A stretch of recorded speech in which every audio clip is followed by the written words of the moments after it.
তো বক্তা আসলে তারা আলাদা এক জায়গায় রাখেন যাতে আওয়াজটা না যায়, যতক্ষণ বসা তাই ততক্ষণ যেন ব্রেনটা ফ্রেশ থাকে। কারণ কথা তো বলতেই, কারণ সে যখন 1-1.5 ঘন্টা চিল্লাইব তার ব্রেনটা ফ্রেশ থাকা দরকার। সম্মানিত সুদীপ, জান্নাতি এবং জাহান্নামী এই দুই দলের সাথে আল্লাহ কথা বলাবে জান্নাতে। জান্নাতীরা কথা বলবে জাহান্নামীদের সাথে। জান্নাতীরা জিজ্ঞাসা করবে তোমরা কেন জাহান্নামে আসছো?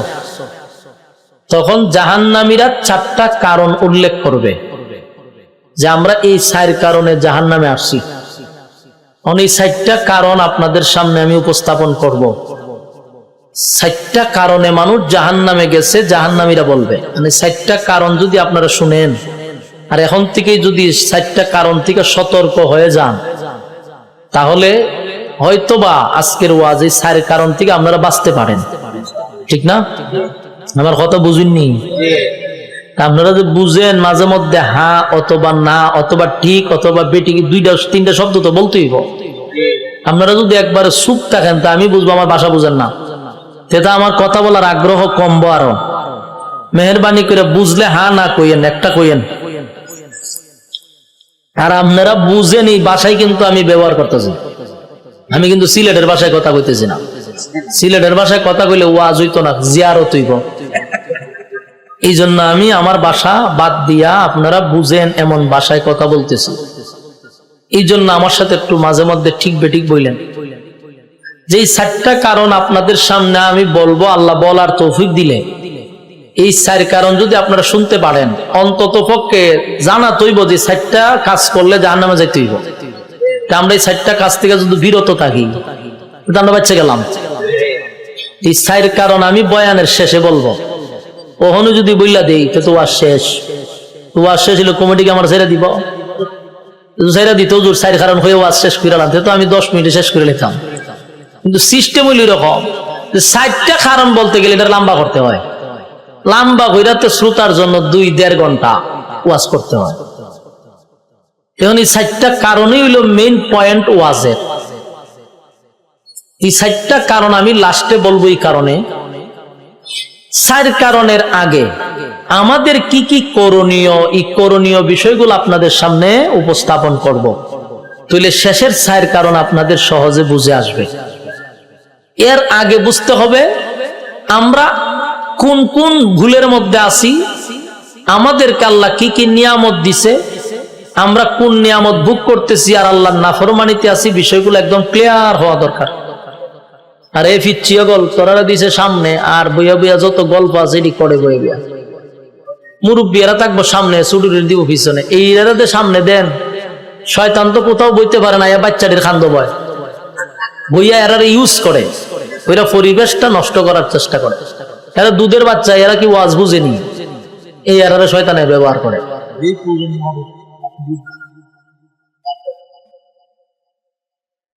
এখন এই জন্য আপনারা একটু যারা সামনে আছেন এরা একটু খেয়াল রাখেন, কথা যাতে না হয়, কথা যাতে না হয়।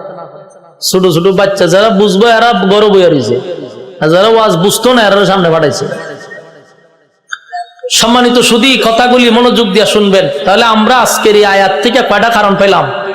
4টা কারণের উপরে আলোচনা হবে। কোন কারণে মানুষ জাহান্নামে যাবে, এই 4টা কারণ হলো আজকের এই মাহফিলের মেইন ভূমিকা এবং মেইন আলোচ্য, যারা থেকে আমাদের বোঝা দরকার। এখন আসুন আমরা যে বিষয়টা আগে জানা দরকার, এটা হলো এই পৃথিবীতে আমরা যে আল্লাহ আসছি, এই পৃথিবীর কোন মানুষকে আজ পর্যন্ত চিরস্থায়ী থাকতে পারছে? ক্ষমতা দিয়ে থাকতে পারছে? কোনোভাবেই এই পৃথিবীতে তাহা সম্ভব হয়েছে না। আর এটা চিরস্থায়ী না, এই পৃথিবীটা হলো ক্ষণস্থায়ী, কেউ থাকবো না, এটাই চিরসত্য। আমার আগেও ছিল না, এখনো নাই। পৃথিবীর থেকে চলে যেতে হবে। প্রত্যেকটা প্রাণী তার মৃত্যুর স্বাদ গ্রহণ করতে হবে। আস্তিক হোক নাস্তিক হোক, যে কোনো ধর্মের হোক, একটা বিষয়ে একমত, এটা হলো মরতে হবে। ঠিক হইলে ঠিক কইবেন। আপনার লইয়া ওয়াজ করা আজকে খুব কঠিন হইব আমার, আপনার গুতা দিয়া যদি আমার কথা কইতে হয় তো বাকি কথা আমি কমু কেমনে? ঠিক হইলে ঠিক কয়ে লইবেন, না আমারও কমন লাগবো হুজুর আপনি কোন সব মহা সমস্যা পড়ো। আপনি যদি ভাবনার মানুষের মতো হয়ে গেছেন গা, ভাবনা ওয়াজ করলে যে বিপদ আমি পড়ি, এত বিরক্ত লাগে ভাবনা ওয়াজ করলে। এরারে কাঠকুতানে দিলেও হাসি দেয় না, এমন মারাত্মক, এমন মারাত্মক। আপনারা তো বুলার মানুষ, আল্লাহওয়ালা মানুষ, আপনারা তো সচেতন, একটা আওয়াজ দিয়েন। আওয়াজ দিলে লাভটা কি হয়? বক্তার কথা বলার উৎসাহ বাড়ে, আর যেইভাবে চোখ ফিরা থাকেন কথা বলার আগ্রহ কমে যাবে আরো, এই জন্য একটা আগ্রহ বাড়াই দিয়েন।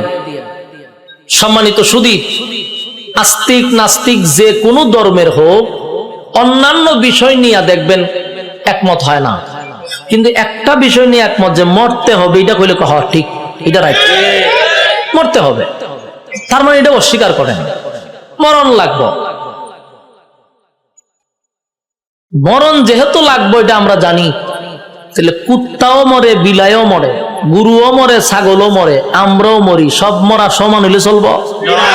পার্থক্য থাকা দরকার, এই বিষয়টা আমাদের জানতে হবে। গরু, ছাগল, কুকুর, বিড়াল এরাও মরে, আমরাও মরলাম, যদি সমান হয় তা আশরাফুল মাখলুকাত হইলাম কেন? সৃষ্টির সেরা আল্লাহ বানাইলো কেন? সমগ্র সৃষ্টি জগতের মধ্যে শ্রেষ্ঠত্ব দিল কেন? পার্থক্য থাকতে হবে।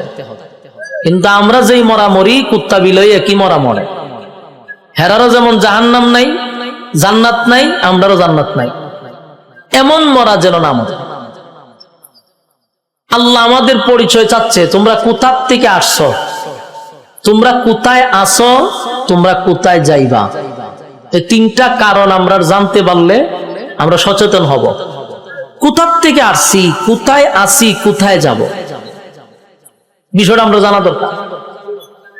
আমরা সকলেই জান্নাত থেকে আসছি, ইনডাইরেক্ট আসছি। আব্বা আদম আলাইহিস সালাতু ওয়াস সালাম, আম্মা হাওয়া আলাইহিস সালাতু ওয়াস সালাম, দুজন আল্লাহ জান্নাতে রাখছিল। জান্নাতে তারা সরজমিনে থাইকে আসছে, তো তাদের সন্তানই তো আমরা। তারা যদি জান্নাতে থাকতো তাহলে আমরা জান্নাতেই বসবাস করতাম। তারা দুনিয়ায় আসছে, আমরাও জান্নাত দুনিয়াতে আসছি। তারা চলে গেছে, আমরাও চলে যাব। প্রশ্ন হলো, তাহলে আমরা দুনিয়াত পাঠাইলো কেন? আবার দুনিয়াত পাঠাইছে, আবার আমরা আবার নিয়েও যাইব। তুই কিছু সময়ের জন্য দুনিয়াতে আমরা পাঠাইলো কেন? এটা একটা প্রশ্ন আসে। এই প্রশ্নের জবাব হলো, চিরস্থায়ী জান্নাত আল্লাহ আমাদেরকে দিবে। চিরস্থায়ী জান্নাত আল্লাহ আমাদেরকে দিবে। প্রত্যেকটা মানুষের জন্য আল্লাহ একটা কইরা জান্নাত বানাইছে। কথা বুঝতেছে? প্রতিটা মানুষের জন্য একটা কইরা জান্নাত আছে। আবু জাহেলের জন্য আল্লাহ জান্নাত বানাইছে, ফেরাউনের জন্য আল্লাহ জান্নাত বানাইছে, নমরুদের জন্য জান্নাত বানাইছে। প্রতিটা মানুষের জন্য একটা কইরা জান্নাত আল্লাহ বানায় রাখছে। তাহলে চিরস্থায়ী জান্নাত দিবে, এটা আল্লাহর ওয়াদা। কিন্তু চিরস্থায়ী জান্নাত পাওয়ার আগে এত বিশাল রাজত্ব পাবো এমনি ভাই লইব? এই জন্য আল্লাহ আমি জান্নাত সবাইরই দিব, কিন্তু জান্নাত পাওয়ার জন্য জানমাল কুরবানি দিতে হবে। তোমার জান্নাত আমি তোমাকে দিয়ে দিলাম, বিনিময়ে তোমার জানমাল আমাকে দিয়ে দাও। এই জন্য আল্লাহ আমাদেরকে ছোট্ট একটা পরীক্ষা দেওয়ার জন্য দুনিয়া নামক স্থানে পাঠাইছে। এটা মূলই গোটা পৃথিবীটা হলো একটা পরীক্ষার হল। এই হলের ভিতরে পাঠাইছে আমাদেরকে পরীক্ষা দেওয়ার জন্য। পরীক্ষা চলবে দুনিয়ায়, রেজাল্ট আউট হবে পরকালে। বলুন পরীক্ষা কোথায়, রেজাল্ট কোথায়? পরকালে। পরীক্ষা দুনিয়ায়, পরকালে রেজাল্ট। এখন এই পরীক্ষা কি লিখছিলাম, রেজাল্ট বাহির হওয়ার পরে বুঝবা তুমি কি আকামরা করছিলা। এই জন্য আল্লাহ দুনিয়াতে কাউকে বাধা দেয় না, স্বাধীনতা দিয়া দিচ্ছে। আর আমরা মনে করি যে আমরা তাহাজ্জুদ যে ব্যক্তি পড়ে এর তো কোনো সমস্যা নাই, আমি আহাম কোয়াম করি, আমারও তো সমস্যা নাই, আমি আল্লাহর দেওয়া নিয়ামত খাইতেছি, হেও আল্লাহর দেওয়া নিয়ামত খাইতেছে, সেও মিষ্টি পানি খাইতেছে, আমিও মিষ্টি পানি খাইতেছি, সে যেভাবে নিয়ামত পাইতেছে আমিও সেইভাবে নিয়ামত পাইতেছি, অসুবিধা করি। কিন্তু এটা বুঝতেছি না যেটা আমরা তো পরীক্ষার হলে আছি, সবাইরই সুযোগ সুবিধা এক সমান। গান লেখার পরও যদি কাগজ কেউ ফিল আপ করে, তারে কাগজ চাওয়া মাত্র আরেকবার দেয়। সঠিক উত্তর লেখার পরে কাগজ ফিল আপ করলে তারও আবার কাগজ দেয়, সমান হলের ভিতরে। কিন্তু রেজাল্টের সময় বোঝা যাবে কে কতটুক করছে। আল্লাহ কয় আমি রেজাল্ট নিব পরকালে, পরীক্ষা নিব দুনিয়ায়। এই জন্য দুনিয়াতে পাঠাইছে। সম্মানিত সুধী, এই পৃথিবী চিরস্থায়ী না। বলুন চিরস্থায়ী সবে মাত্র একটা পরীক্ষার হল। পরীক্ষা দিতে যতটুকু সময় লাগে ঠিক অতটুক সময়।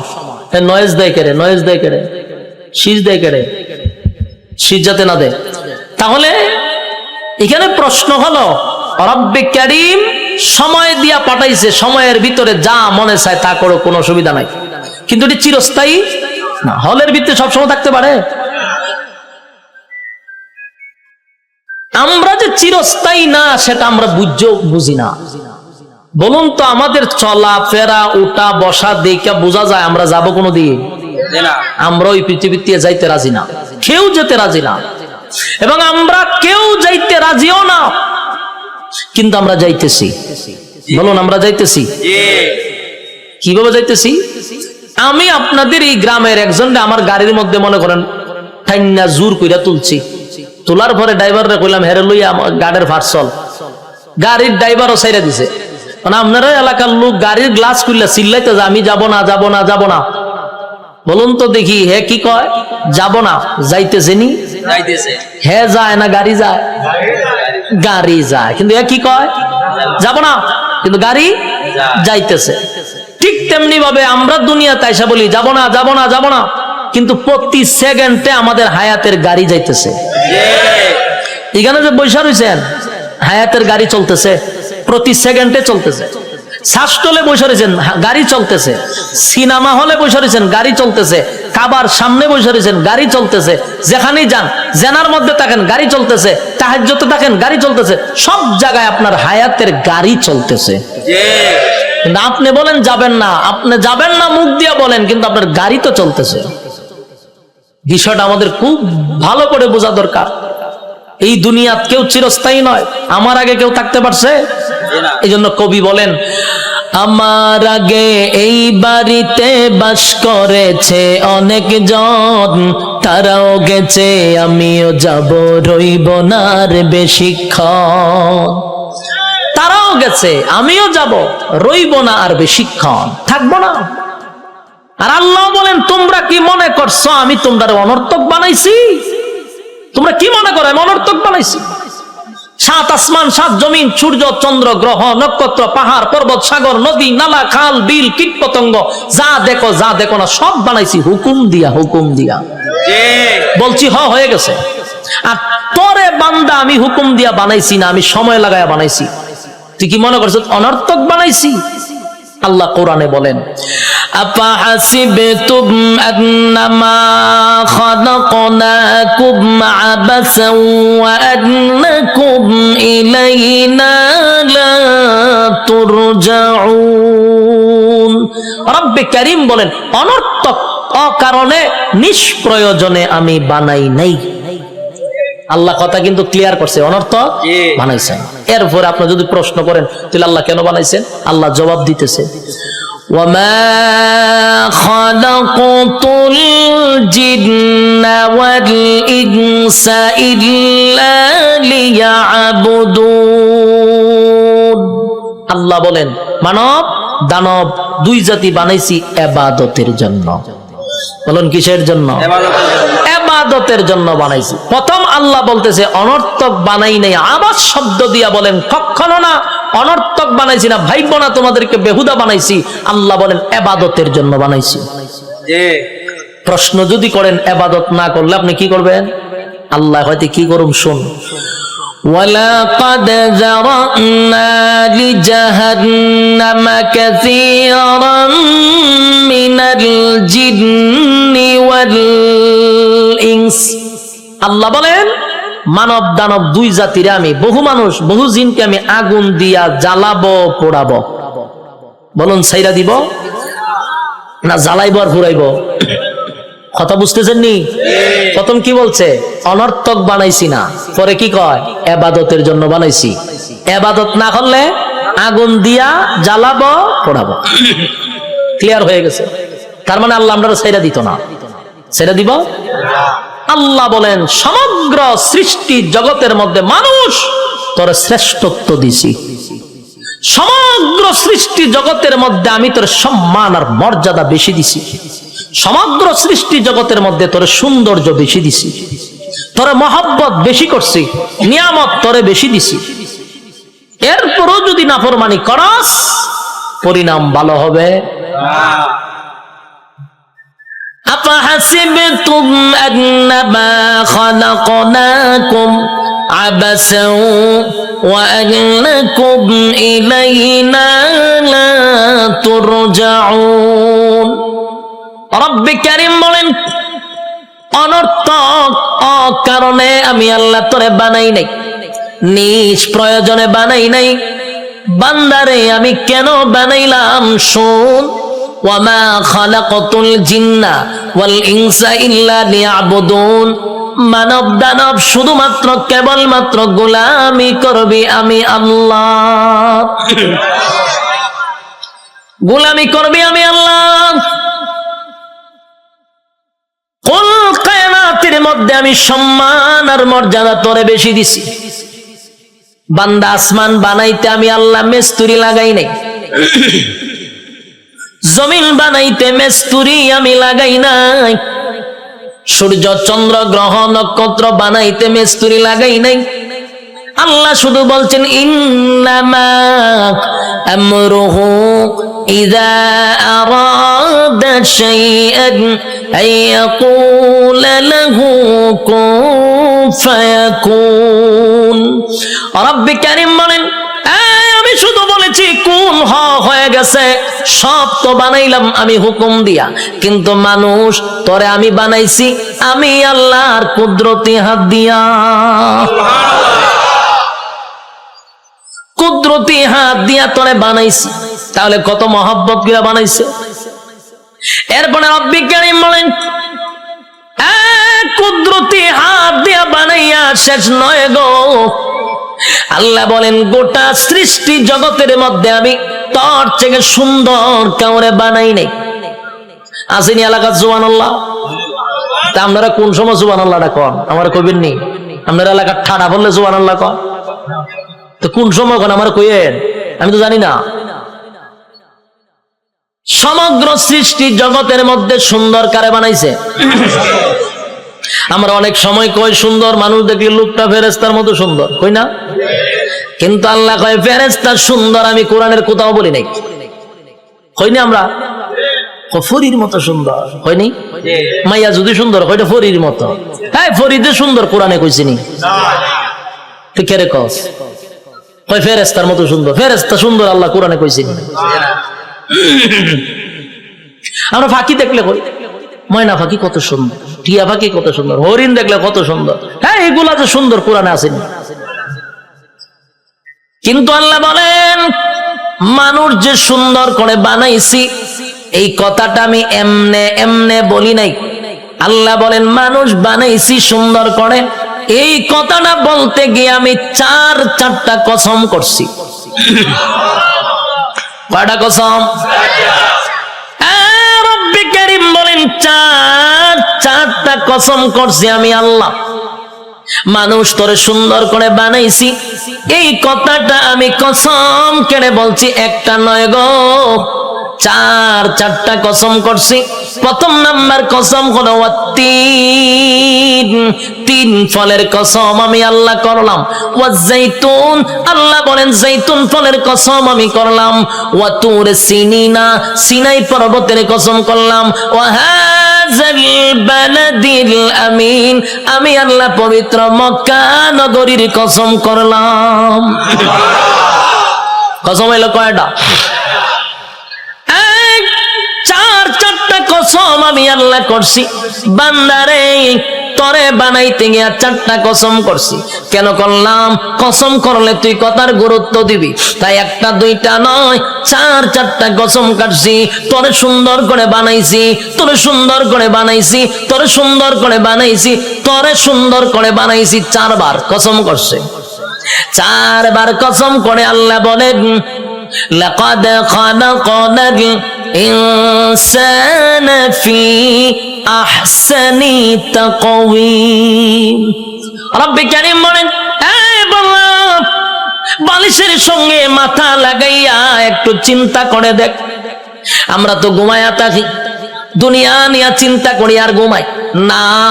মাঝে মধ্যে একটু বালিশের সঙ্গে মাথা লাগাইয়া একটু চিন্তা করবেন আল্লাহর নিয়ামতের উপরে। এই মালিক বলেন, বান্দা তুই একটু চিন্তা করে দেখ, আমি আল্লাহ তোর সম্মান আর মর্যাদা কত দিছি। বান্দারে, তোর সম্মানের চেয়ে বেশি কারণ না, আমি আল্লাহ ফেরেশতার এত সম্মান দেই নাই। ফেরেশতা নূর দিয়া বানাইছি, ফেরেশতার জন্য জান্নাত বানাই নাই। মানুষ, তোর জন্য জান্নাত বানাইছি, ফেরেশতার জন্য জান্নাত বানাই নাই। তোরে সুন্দর করে বানাইছি, কোরআনে বলছি, ফেরেশতারে বানাইয়া কোরআনে বলি নাই। এত সম্মান, এত মর্যাদা আর এত নিয়ামত আমি আল্লাহ তোরে দিলাম। 2টা চক্ষু দিলাম, এত পাওয়ারফুল চক্ষু যে তাকানোর সাথে সাথে 7 আসমান, একেবারে 500 বছরের রাস্তা আমরা দেখতে পারি। সুবহানাল্লাহ। এখান থেকে তাকাইলে যে আমরা নীল আকাশ, তারকা দেখি, তারকা প্রায় 200-300 বছরের রাস্তা। সুবহানাল্লাহ। সূর্য এই পৃথিবীর থেকে 9,30,00,000 মাইল উপরে, চাওয়া মাত্রই আমরা দেখতে পাই, ঠিক নেই? চোখের পাওয়ারটা কি মনে করছেন? চোখের পাওয়ার এত বেশি, বিদ্যুতের চেয়েও মানুষের চোখের গতি বেশি। বিদ্যুতের গতি হলো প্রতি সেকেন্ডে 1,86,000 মাইল বেগে যায়, আর আমাদের চক্ষু এর থেকে হাজার হাজার কোটি গুণ মাইল উপরে যায়। আল্লাহ এত পাওয়ারফুল 2টা চক্ষু আমাদেরকে দান করছে। এরপরে আমাদেরকে মেধা শক্তি দিছে, ভালো বোঝার শক্তি দিছে, মন্দ বোঝার শক্তি দিছে। ফেরেশতা কিন্তু শুধু ভালো বুঝে রে, মন্দ বুঝে না। শয়তানরে আল্লাহ শুধু মন্দ বুঝার তৌফিক দিছে, খারাপটা খালি খারাপ বুঝে, ভালো বুঝে না। আর মানুষ ভালো মন্দ বুঝার তৌফিক দিছে, কথা হয় না?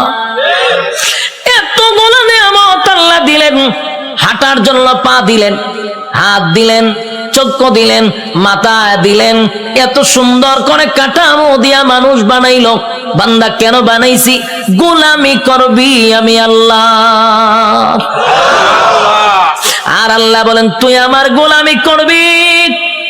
সূর্য তোর গোলামি করবে, চন্দ্র বান্দা তোর গোলামি করবে, জমিন বান্দা তোর গোলামি করবে, যা কিছু দেখস বান্দা তোর জন্য বানাইছি সব তোর গোলামি করবে।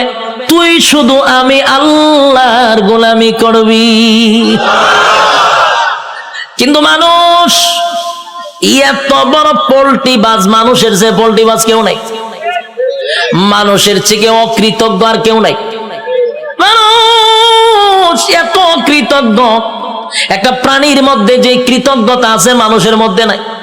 একটা কুকুর হলো সবচেয়ে নিকৃষ্ট প্রাণী, কিন্তু কুকুরটারে 2 দিন খাবার দেন, আপনি 2 দিন খাবার দেন, আপনার পিছু ছাড়বে না। 1 মাস পরেও যদি আপনি কুকুরটার কাছে আসেন, কুকুর আপনারে দেখলেই বুঝতে পারবে আপনি তারা খাওয়াইছেন। কিন্তু মানুষরে মানুষ খাওয়াইতে খাওয়াইতে পেট ভরায়া দেয়। মানুষরে এত কিছু করার পরও মানুষ সেটা মনে রাখে না, মানুষ কৃতজ্ঞতা প্রকাশ করে না। আল্লাহ বলেন, বান্দা শুন, একটা মাছ যেইভাবে পানির নিচে ডুবন্ত থাকে, আমি আল্লাহ কিন্তু মানুষগুলারে এইভাবে পানির নিচে ডুবায় আর যেইভাবে মাছ রাখি, তোদেরকে নিয়ামত দিয়া ডুবায় রাখছি। নিয়ামতের মধ্যে আমরা ডুবন্ত, মাছ যেইভাবে পানির নিচে ডুবন্ত, বান্দারে আমি তোর নিয়ামত দিয়ে এইভাবে ডুবায় রাখছি। বান্দা শুন, এতগুলা নিয়ামত আমি আল্লাহ তোরে দিলাম, কোন নিয়ামতের অস্বীকার করবি? পারবে না। ফাবিআই আলা ربكما تكذبان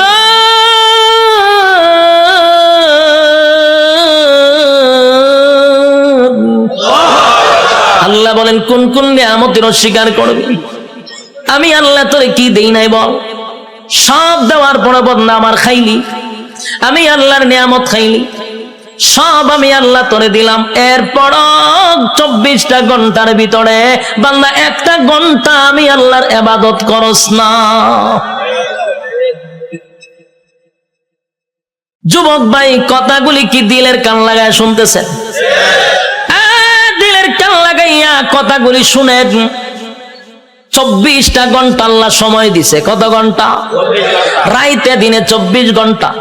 দিলের মধ্যে একটু প্রশ্ন করেন তো দেখি, 24টা ঘন্টার ভিতরে আল্লাহ তো দিল আমরা 24 ঘন্টা। যুবক, নিজেরে নিজে প্রশ্ন করো, 24টা ঘন্টার ভিতরে আমার মালিক রে তুমি কয় ঘন্টা দিছ? একজনের কথা হয় না, 1 ঘন্টাও মালিক রে দেয় না। আল্লাহ কয় তুই ভাবছ আমি তোরে ছাইরা দিব? আমার নাম রহমান, দয়া মায়া বেশি। আল্লাহর দয়া মায়া বেশি।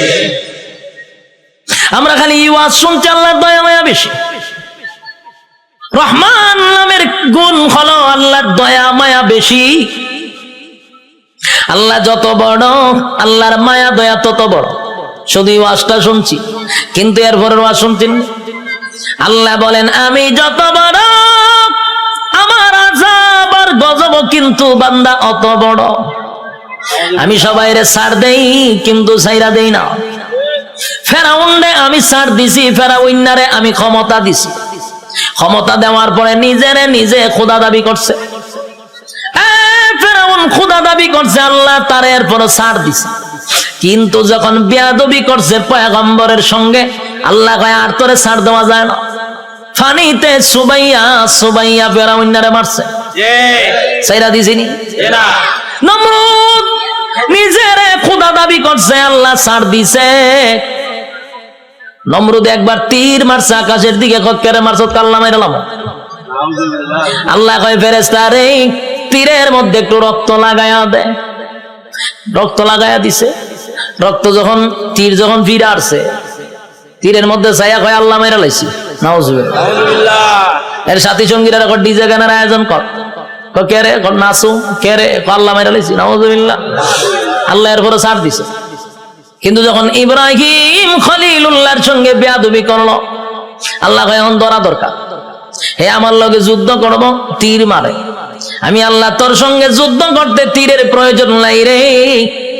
মশার মধ্যে একটা প্রতিবন্ধী মশা, বালা কোনো মশা নেই। কিতাব লেখছে বালা কোনো মশা না, একবারে প্রতিবন্ধী ভাও একটা নাই। আল্লাহ কয় কইরে আসত নি? ফাঁসি। তোর ভাও আসেনি? ফাল্লা আমার ভাও নাই। তো যা নমরুদের না খাতে গিয়া ঢুক।